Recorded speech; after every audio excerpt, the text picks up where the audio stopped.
ये कहानी शुरू होती है मिश्रा परिवार से, जहाँ सभी घर वाले मिलकर निखिल के लिए आए रिश्ते में से बेस्ट लड़की की फोटो चूज कर रहे थे। ये लड़की तो मुझे नहीं जची बेटा, तुझे कैसी लगी नेहा? कुछ खास नहीं है मम्मी। आप भी तो बताइए। अरे मेरे पसंद नापसंद करने से होगा भी क्या ममता जी। जिसके लिए लड़की देखी जा रही है, जिसे उसके साथ जिंदगी गुजारनी है, लड़की उसे पसंद आनी चाहिए, ना कि हमें। वरना बाद में पूरी उम्र हमें दोष देता फिरेगा। पर आपके प्यारे बेटे ने पहले ही कहा है कि वो किसी भी लड़की को ना कहकर उसका दिल नहीं तोड़ेगा, ना ही दो चार लड़कियों को देखकर उनका मजाक। उसे साफ साफ कह दिया है, वो जिस भी लड़की को पहली बार देखेगा उसे सीधा हाँ ही कहेगा, चाहे वो जैसी भी हो। इसलिए लड़की पसंद करने की जिम्मेदारी हम पर है। लड़कियों की तस्वीरों में से बेस्ट तस्वीर छांट लेते हैं, फिर उन लड़कियों के घर जाकर उन्हें सामने से देख समझ लेंगे। फिर अगर कोई फाइनल हुई तब सीधा रिश्ता डन करने निखिल को बुला लेंगे। भाभी एमबी हो तो ज्यादा अच्छा रहेगा मम्मी, मुझे हेल्प हो जाएगी ना कैट देने में। हाँ हाँ, एमबीए लड़कियों की भी तस्वीरें आई हुई है। तो फिर लड़की अगर मुझे अच्छे पोहे खिला दे तो मेरी तरफ से भी डन। क्यों? वो क्यों पोहे खिलाएगी? मैं हूं ना किचन संभालने। पापा जी ये क्या बात हुई भला? ये क्या कर दिया पापा, ये तो भाभी की दुखती रग पर हाथ रख दिया। अब 2 घंटे पुराण सुनो। बोलिए ना पापा जी, क्या कमी रखी है मैंने? हाँ, यहाँ किसी के लिए कमी रखी है? सुबह 4 बजे रसोई शुरू करती हूँ जो रात 12 बजे तक चलती है, फिर भी आपको नई बहू से पोहे की उम्मीद है। वो क्या सोचेगी कि मिश्रा परिवार खाने का भूखा है? रुकिए, अभी जाती हूँ किचन में और पोहे बनाकर लाती हूँ। और मोना सीधा किचन में जाती है। तभी पड़ोसन सुगंधा चीनी मांगने वहाँ आती है और सभी का उतरा मुंह देख कर कहती है, आंटी जी वो शक्कर होगी क्या? हमारे यहाँ खत्म हो गई है तो मम्मी जी ने बोला ममता से मांग ले। अब हाँ हाँ लाती हूँ। सब ठीक तो है ना आंटी जी? आप सबका चेहरा इतना उतरा हुआ क्यों है? अच्छा आप अभी आई हो ना, इसलिए आपको पता नहीं भाभी कि हमारी बड़ी भाभी कैसी हैं। अभी आपको भी ना एक डेमो दिख जाएगा, 2 मिनट दीजिए। जैसे ही ममता किचन में जाकर चीनी के डिब्बे से चीनी निकाल कर लाती है, पीछे पीछे मोना भी हॉल में आती है। मम्मी जी आपको कुछ चाहिए था तो मुझे कहती ना। बताइए तो, मैं चीनी का डब्बा हमेशा स्टोव के पास लेफ्ट साइड में रखती हूँ, आपने राइट में रख दी। अपने हाथ से रखी चीज टाइम पर मिलती है। ऊपर से आपने ना जरूर हाथ धोए होंगे, पूरे किचन में पानी की बूंद है। अब मैं पोहे बनाऊं कि पोछा लगाऊं? ओह अच्छा, समझ गई नेहा तुम क्या समझाना चाहती थी मुझे। बस 2 मिनट दो मुझे, अब भी भाभी लाइन पे आ जाएगी। ऐसा हो सकता है तो कर दे बेटा, हम जिंदगी भर तेरा एहसान मानेंगे। ये क्या बात हुई मोना भाभी? ये किचन सिर्फ आपका तो है नहीं, और कोई इसमें कुछ ना करे ऐसा कैसे हो सकता है? ऐसे तो आप भैया को भी कमरे में अपने हिसाब से चलने नहीं देती होगी। अरे नहीं नहीं, ऐसा नहीं है सुगंधा। छत से लेकर बाथरूम, हॉल, कमरे हैं ना सभी के लिए, फिर किचन में ही क्यों करना है ड्रामा? और अगर करना भी है तो अभी छोड़ देती हूँ किचन। दीदी आप संभालो किचन। मैं ना बाबा ना, मम्मी तुम्हारा मुंह उतरा हुआ था, तुम देखो किचन। अरे मुझसे तो कुछ नहीं हो पाएगा, जितना करना था कर चुकी मैं। वैसे सुगंधा तू भी मेरी बहू समान है, हटने दे मोना को। तू हमारी रसोई देख लिया कर, गिन के 4 लोग हैं हम। जहाँ अपने ससुराल वालों की रोटियां सेकेगी 2-4 और सही। 2-4 की तो गिनती कहाँ होती है। तो डील डन। ठीक है मोना, तू छोड़ दे रसोई। ऐसे भी तेरी दादागिरी से सब परेशान थे। अरे क्या आप कुछ भी बोले जा रहे हैं अंकल जी। ये पकड़िए आपकी चीनी, मुझे नहीं चाहिए। चीनी देकर आप तो पूरी की पूरी बहू मांग रहे हैं। मैं चलिए अपने घर का काम पूरा होगा तब मैं इनका करूँगी ना। पागल समझाए क्या? कहाँ भेज दिया मम्मी जी ने, पूरी फैमिली ही पागल है। और हमेशा की तरह किचन फिर से मोना के पास ही रह जाता है। अगले शुक्रवार पूरा परिवार एक साथ जूही को देखने उसके घर के दरवाजे पहुंचता है। शर्त याद है ना मम्मी जी?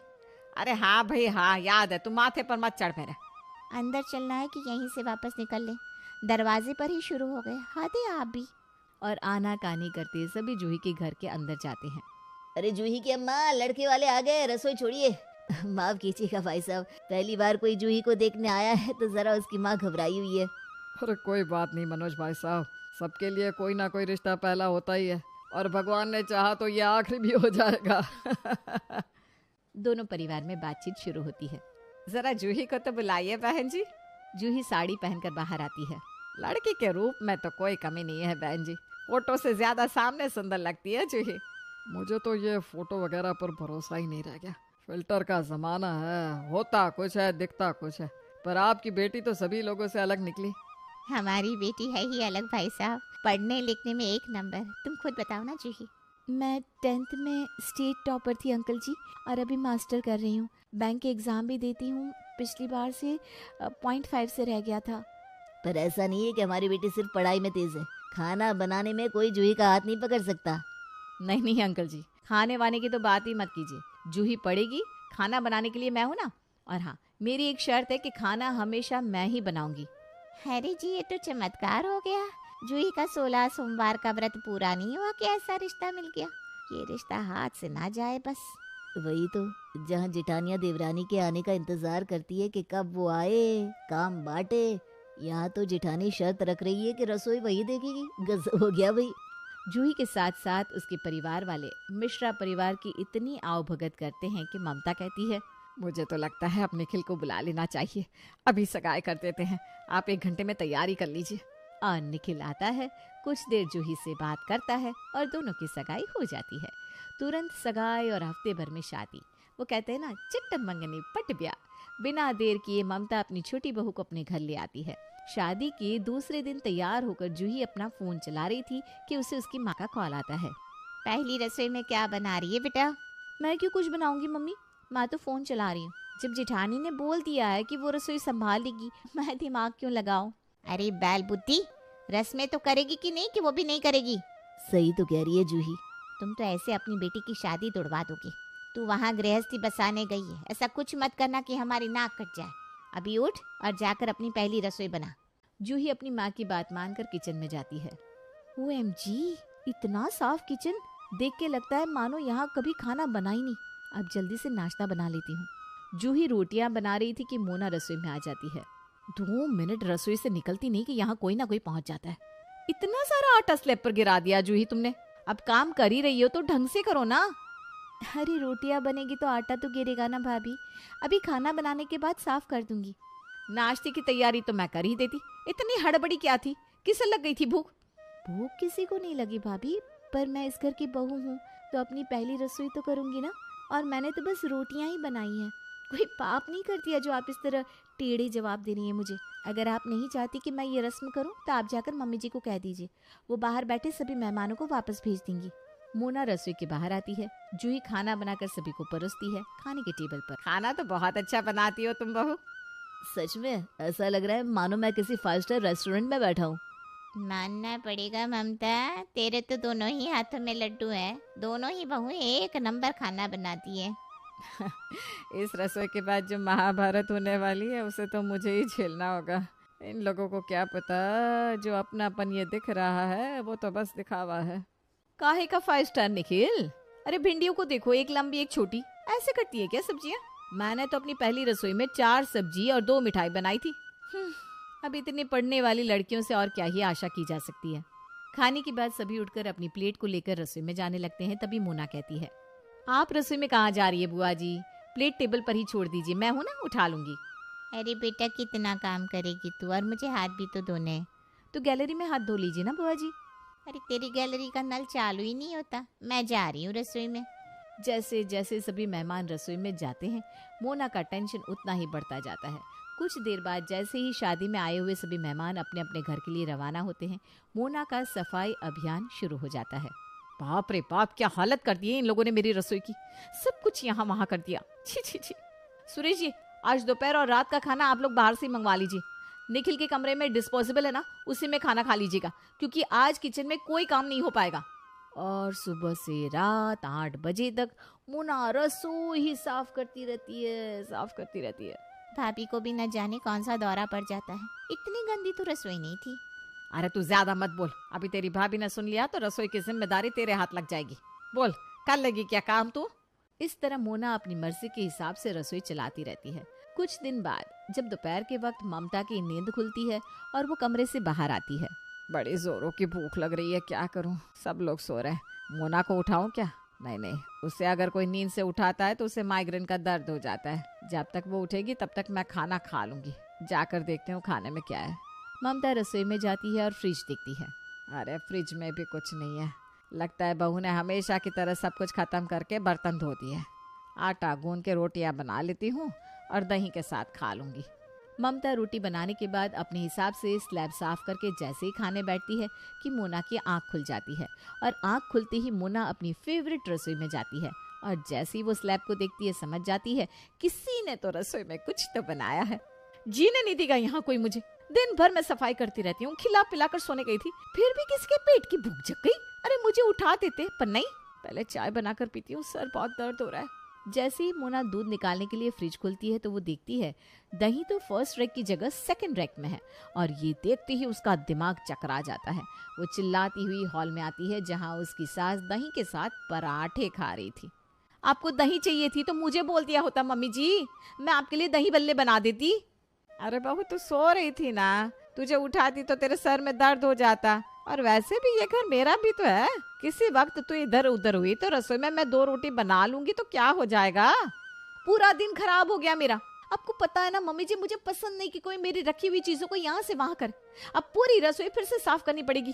मोना के चीखने चिल्लाने की आवाज सुनकर सभी की आंख खुल जाती है और सभी हॉल में जमा हो जाते हैं, पर कोई कुछ भी नहीं कहता, क्योंकि अगर मोना ने गुस्से में रसोई छोड़ दी तो तो रसोई संभालेगा कौन। पर जितना सभी मोना की बात को इग्नोर कर रहे थे, मोना की मनमानी उतनी बढ़ती जा रही थी। एक रोज रात के 12 बजे तक नेहा पढ़ाई कर रही। अभी तो एक चैप्टर और बाकी है, बड़ी तेज भूख लग रही है। भाभी ने तो किचन साफ भी कर दिया, अब क्या करूं? कुछ देर वेट करती हूँ। जैसे ही हॉल की लाइट ऑफ करके भैया जाएंगी, उसकी कुछ देर बाद मैगी बना लूंगी, किसी को कानो कान खबर भी नहीं होगी। पर नेहा की किस्मत कहाँ इतनी अच्छी थी। नेहा मैगी बनाकर खाकर पढ़ने लगती है और इसी में उसकी आंख लग जाती है और झूठे बर्तन उसके बेड पर ही रह जाते हैं। नाश्ते के वक्त अगली सुबह जब तक नेहा उठती है, मोना ऑलरेडी किचन में जा चुकी थी। सत्यानाश, अब क्या करूं? हे भगवान, अब कुछ समझ में नहीं आ रहा। भाभी को पता चल गया तो क्या होगा? नेहा ये सोच रही थी कि रसोई से मोना की कुड़कुड़ की आवाज आने लगती है। ये मरजानी प्लेट कहाँ गई? नाश्ता लगाना है और प्लेट नहीं मिल रही, यहीं तो रखी थी मैंने। जरूर जूही ने इधर उधर की होगी। जूही, जूही! मोना की आवाज सुनकर जूही अपने कमरे से बाहर आती है। अब क्या हो गया भाभी? रोज कुछ न कुछ लगा ही रहता है। रसोई नहीं हो गई, आटे की चक्की हो गई, अब तो मैंने किचन में जाना तक छोड़ दिया है। ये छोटी वाली प्लेट टोटल 6 थी, 5 ही दिख रही है, और एक कांटे की चम्मच भी कम है। कहाँ गई वो? तुम कह रही हो तुम रसोई में नहीं आई, मम्मी जी कहेंगी वो नहीं आई। इसके पहले कि मुझ पर इल्जाम आया, मैं बता देता हूँ भाई, पिछले दिन मैं व्रत में था तो मैंने तो कुछ नहीं लिया। प्लेट के साथ कांटे की चम्मच भी नहीं मिल रही, यानी जिसने भी खाया है उसने या तो मैगी खाई होगी या चाउमीन पास्ता, और ये सब तो मैं नहीं खाता। इसका मतलब फिर से कोई रसोई में गया था। अब क्या बाकी रह गया था? किसने ली है प्लेट? जरा ला कर रख दो भाई। और रोज के मोना के इस ड्रामे से परेशान होकर आज नेहा चिल्ला कर कहती है, बस भाभी बस, बहुत हुआ आपका ड्रामा। आप क्या चाहती? आप ना रहे तो इंसान भूख से मर जाए, पर अपने लिए एक मैगी भी ना बनाए। माना आप पूरी रसोई संभालती हैं, हम सबको खाना देती हैं, पर इसका मतलब ये तो नहीं कि आपकी गैर मौजूदगी में आदमी 2 मिनट रसोई में भी ना जाए। उस हिसाब से तो मुझे भी कहना चाहिए कि मैं घर में पोछा लगाती हूँ तो कहीं फर्श पर नहीं चलेगा।